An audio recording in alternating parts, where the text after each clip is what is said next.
आज हम unit 2 start कर रहे हैं जावा की। तो इसमें पहला टॉपिक है हमारा the idea behind exceptions. An exception is unwanted और unexpected event that disturb the normal flow of the program. ये एक ऐसे एरर्स होते हैं जो हमारे प्रोग्राम के फ्लो को डिस्टर्ब कर देते हैं। It occurs during the program execution run time and may arise from logical errors और इनकरेक्ट यूजर इनपुट। ये के प्रोग्राम में अपनी गलती से भी आ सकते हैं या यूजर के गलत इनपुट से भी आ सकते हैं। Java provides a systematic object-oriented approach to handle such errors, helping developers create robust, fault-tolerant applications. जावा अपने सिस्टम के अंदर पहले से कुछ चीज़ें रखता है जो उन सब चीज़ों ये एक्सेप्शन जो हमारी occur हुई है खत्म करता है, हैंडल करता है, ये कह सकते हैं। Exception handling separates error handling code from regular code, making programs cleaner and easier to manage. Exception handling क्या करता है, हमारे कोड को अच्छे से मैनेज कर देता है, क्लीन करता है और आसान कर देता है कि ताकि वो समझ में आ जाए।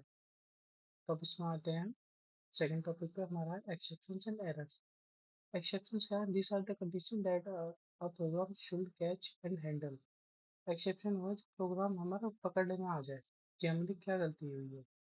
There are two main types होते हैं, चेक्ड और unchecked. Example include input exception, null point exception और array index out of bounds exception. ठीक है, इसका एग्जांपल्स है, आप लिखना चाहो तो लिख सकते हैं और एलिब्रेट भी कर सकते हैं। इनपुट एक्सेप्शन हमारे जो हमारे इनपुट के टाइम आ गए। नल पॉइंट जो होता है हमारा जो खाली रह जाता है उससे कहते हैं। एरे जब हम इंडेक्सिंग करते हैं उस टाइम आता है। अब आते हैं एरर्स पे। Errors represent serious problem that are not accepted to be catch by programmers such as out of memory errors, stack overflow errors और virtual machine errors. They are usually indicative problems with the JVM file. Error वो होते हैं हमारे जो आसानी से catch नहीं कर पाता। एरर्स वो होते हैं हमारे जो कैच नहीं कर पाता हमारा प्रोग्राम। ये होता है बस। अब जैसे आउट ऑफ मेमोरी है वो हमारा प्रोग्राम नहीं पकड़ पाता, स्टैक ओवरफ्लो हो गया, वर्चुअल मशीन एरर आ गया। ठीक है, ये सब हो गए। जेवीएम इसमें अपना इंडिकेट करके हैंडल कर लेता है, ज़्यादा कोई लोड नहीं। अब आता है थर्ड टॉपिक पर, type of exceptions. Checked exceptions. These are exceptions that are compiler checked during the completion. The programmer must handle this using try catch or declare them with throws examples. Input output exception और SQL exceptions. Time पे exceptions हमारे वो होते हैं जो हमारे compile time पे हम पकड़ना आ जाती हैं। The program must handle this. Try catch का हम यूज करते हैं, इसका मैं आपको आगे जाकर एग्जांपल से बताऊंगा। ठीक है, अब आ जाता है मैंने चेक एक्सेप्शंस पे। These occur at run time and are not check एक कंपाइलर जो कंपाइल टाइम पे नहीं आता, पर हम जब प्रोग्राम को हम रन करते हैं ना तो उस टाइम पे जो एरर आता है उसे कहते हैं। They are usually caused by the programmer bugs. Program bugs से होता है लॉजिकल एरर्स और improper use of APIs. Arithmetic exceptions और नल पॉइंटर। ये तो समझ में आ रहा है आपको। अनचेक एक्सेप्शन जो होता है हमारा कंपाइल टाइम पे नहीं आता, रन टाइम पे आता है। जो प्रोग्राम में हमारा बग आ गया, कोई एरर्स आ गई, कोई हमने गलत चीज यूज कर ली, ऐसे ही आ जाता है। Control flow in exception. When an ये हमारा फोर्थ टॉपिक है, control flow in exception. When an exception occur, the normal flow of execution is interrupted.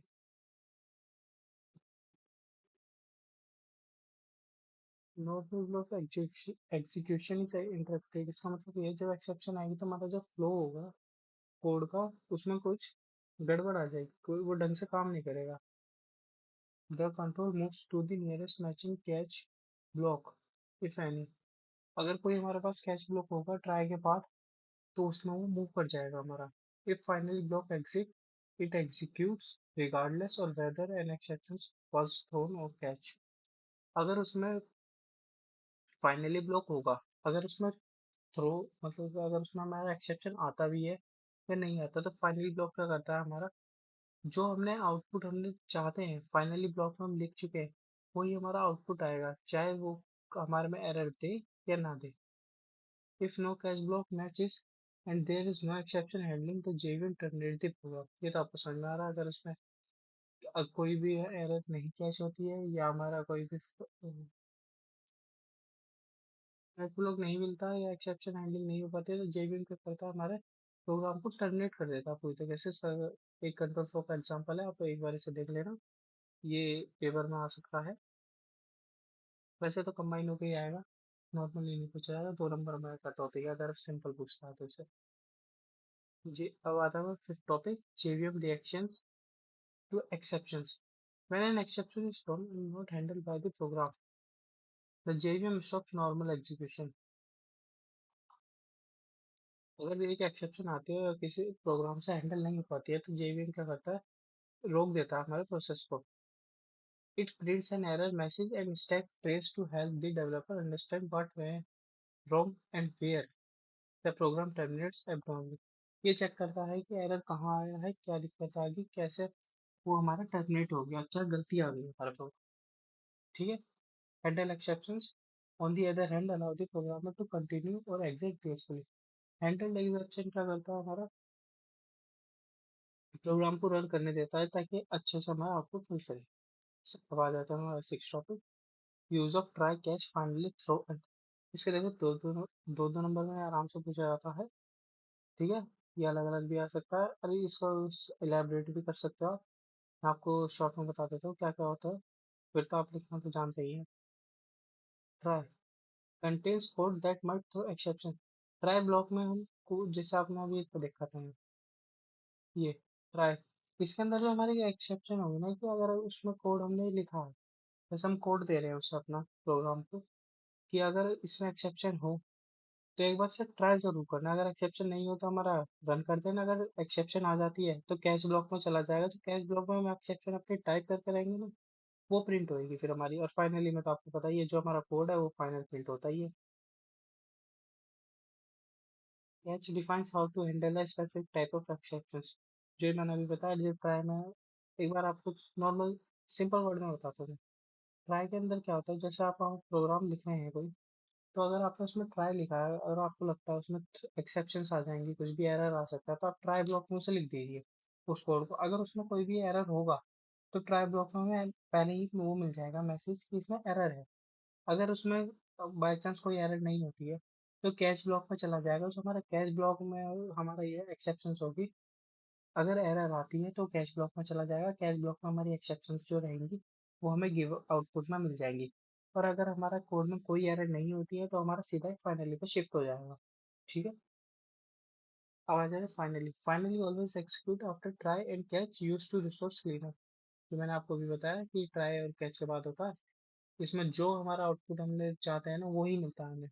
अगर ये फाइनली लिखा हुआ है तो जो फाइनली में आउटपुट लिखा रहेगा ना प्रोग्राम के एंड में, अगर आपको फाइनली दिखता है तो जो फाइनली में आउटपुट होगा वही आपको आउटपुट मिलेगा और कुछ नहीं।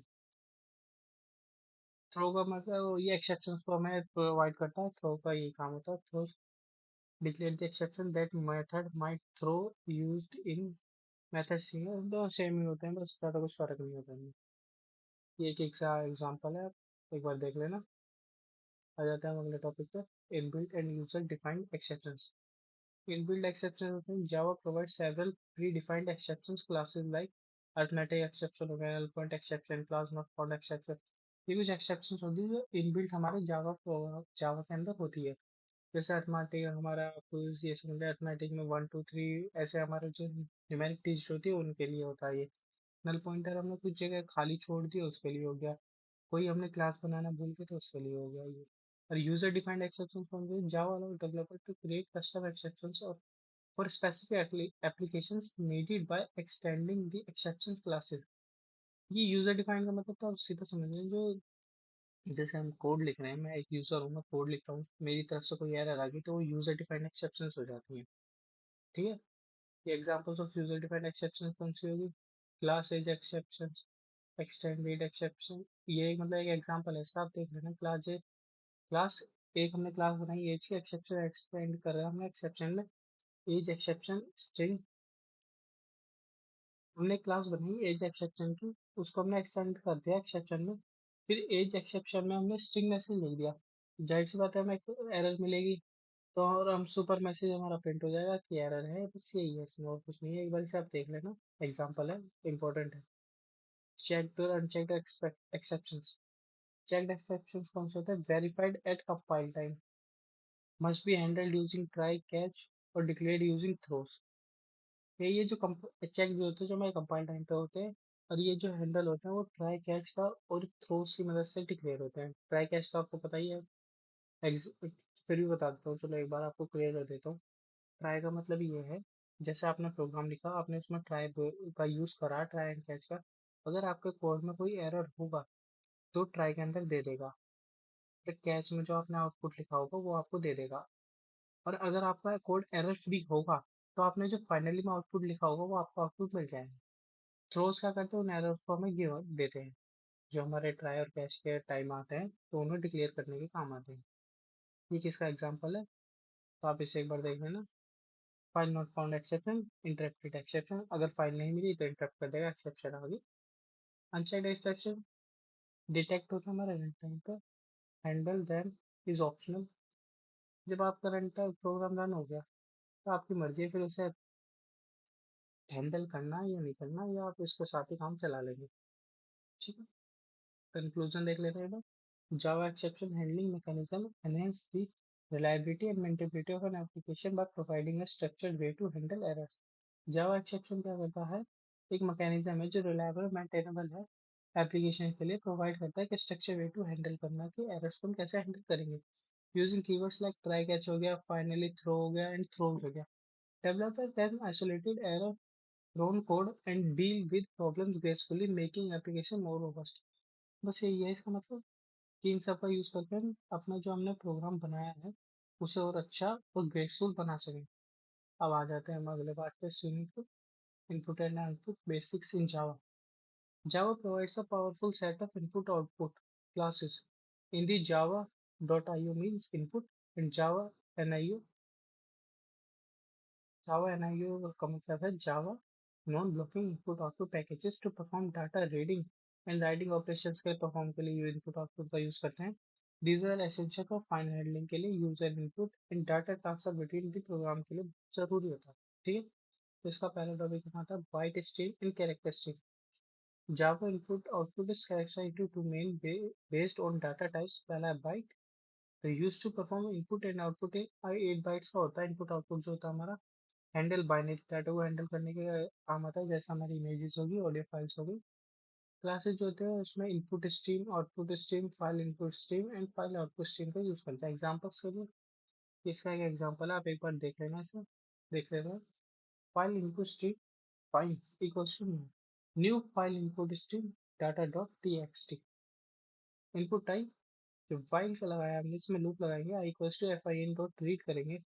अगर उस रीड करके उसकी वैल्यू अगर फंक्शन के इक्वल नहीं आ रही है तो system dot output character I print कर देगा हमारा, इन कैरेक्टर आई फिर थिंग डॉट क्लोज कर देंगे प्रोग्राम को। अब आ जाते हैं कैरेक्टर स्ट्रीम पे। Use for input and output of 16 byte Unicode characters के लिए यूज होता है। 16 बिट यूनिकोड कैरेक्टर्स, ठीक है। बेस्ट फॉर टेक्स्ट डाटा के लिए यूज करा जाता है, सबसे बढ़िया टेक्स्ट डाटा के लिए यूज करा जाता है। इसका क्लासेस होते हैं, इसमें रीडर होता है, एक राइटर होता है, file reader and file writer के कुछ क्लासेस है। इसका ये एग्जांपल है, file writer F W equals to new file writer output dot text. जो फाइल ये जो हमने बनाया है अपना, F dot F writer equals to hello Java, तो एफ डब्ल्यू जो क्लोज कर देंगे तो इसके अंदर जो हमारा इनपुट हो गया हेलो जावा चला चुका है, जा चुका है। अब सेकंड टॉपिक है reading and writing files in Java. Java provides multiple ways to read from and write to files. ठीक है, reading from a file using file reader for characters और buffer reader for efficiency.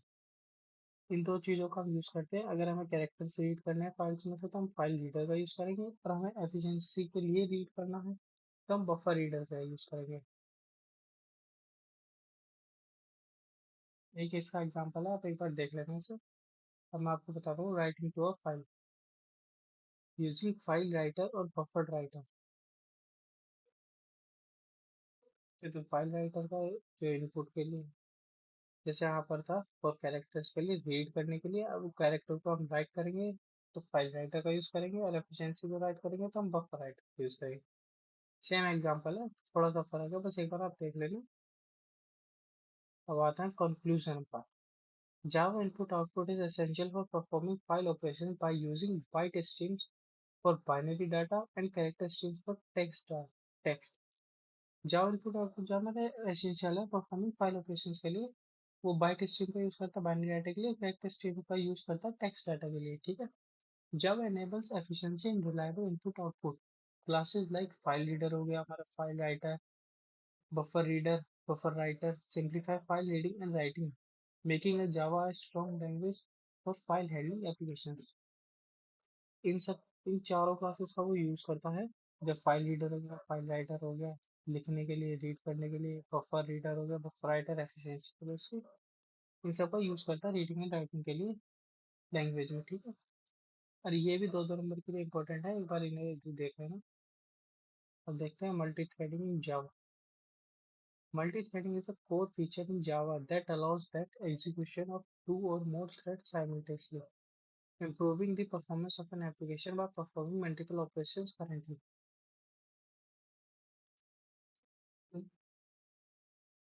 Multi threading जो जावा में बहुत important काम feature है। इसमें क्या होता है, जो हमारा कई सारे प्रोग्राम होते हैं ना, छोटे छोटे पार्ट में डिवाइड रहते हैं, वो एक साथ काम करते रहते हैं। थ्रेड्स में छोटे छोटे प्रोग्राम जो हमारी परफॉर्मेंस को बढ़ाते हैं हमारे एप्लीकेशंस के लिए, और जिससे हम उसमें मल्टीपल ऑपरेशन एक टाइम पे हम कर सकें, ठीक है। तो इसमें पहला टॉपिक आता है thread. Thread is a lightweight sub process the smallest unit of the processing. Lightweight process सबसे छोटी यूनिट है प्रोसेसिंग की, ठीक है। It is a path of execution within a program. Java supports multi-threading using thread class and renewable interfaces। Thread क्या है, हमारे छोटे प्रोग्राम्स होते हैं जो रन करते हैं तो इसमें जावा में, ताकि हमारी एक प्रोग्राम की एफिशिएंसी बढ़ सके। अब इसकी जो लाइफ साइकिल है ये देख लेते हैं। A thread in Java has the following state। पहले new, when a thread is created but not started। Thread हमने छोटे छोटे प्रोग्राम तो बना लिए पर अभी स्टार्ट नहीं करे। अब runnable state, after calling start the thread is ready to run, ठीक है। अब running, the thread is being executed. अब थ्रेड हमारा चल गया। अब ब्लॉकिंग, ब्लॉक्ड और waiting, the thread is paused temporarily. कोई और हमारा थ्रेड आ गया तो पहले वाला जो थ्रेड है वो रुक जाएगा ऐसे। Terminate, the thread complete execution और इज स्टॉप। अब उसने अपना एग्जीक्यूशन कंप्लीट कर लिया, जो उसका हमने टास्क दिया था उसने कंप्लीट कर लिया, तो अब वो टर्मिनेट हो जाएगा या फिर वो रुक जाएगा, ठीक है। जैसे हम थ्रेड का देखना है तो थ्रेड को new thread, P dot start करा, फिर moves to thread to runnable states, आगे वो चलता रहेगा। फिर एक क्रिएटिंग है, थ्रेड कैसे क्रिएट करेंगे। मेथड वन है एक्सटेंडिंग दी थ्रेड क्लास। हमने क्लास बनाई my thread extend thread, public void run, system dot out dot print करा, थ्रेड इज रनिंग कर दिया। अब my thread T1 equals to new my thread. हमने जो थ्रेड था T1, हमने उसको लिए भी एक नया थ्रेड बना दिया और उसे भी स्टार्ट कर दिया। मेथड टू है हमारा implementation the runnable interface. Class my runnable implement runnable public void run system. ये तो देखो प्रोग्राम्स है, ये आपको याद करने पड़ेंगे, ये ऐसे तो मतलब डायरेक्ट नहीं समझा सकते, आपको एक बार इन्हें याद करना ही पड़ेगा। Thread two equals to new thread, new my runnable T2 star. अब आता है हमारा चौथा टॉपिक इसमें, thread priorities. Java threads are priorities ranging from 1 to 10। Minimum property होती है 1 और मैक्सिमम प्रॉपर्टी होती है उसकी 10, with 5 normal property. Norm is normal as default. Higher property threads are more likely to run before lower priority thread. जिनकी priority ज़्यादा होगी वो पहले चलेंगे बाकी के बाद में, ठीक है। देखिए जैसे थ्रेड है हमारा एक, इसकी प्रायोरिटी सेट है मैक्स प्रायोरिटी।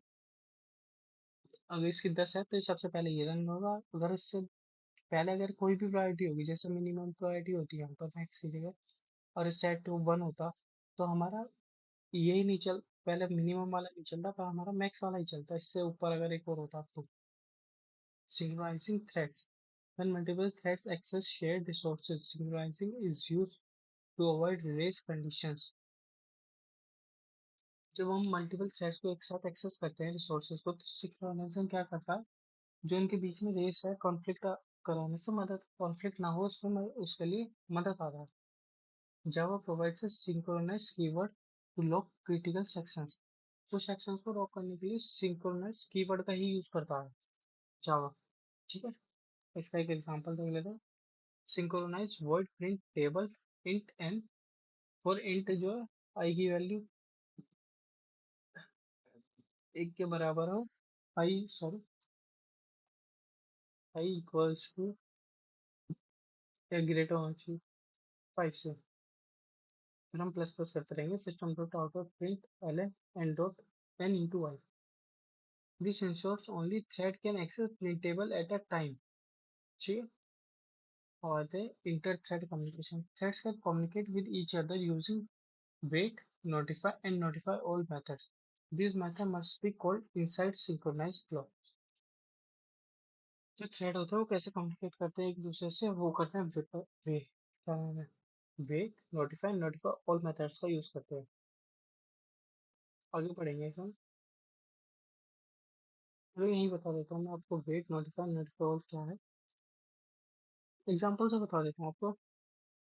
ऐसा सोचिए, one is waiting for something to happen, another thread does something and then notify the waiting thread। आप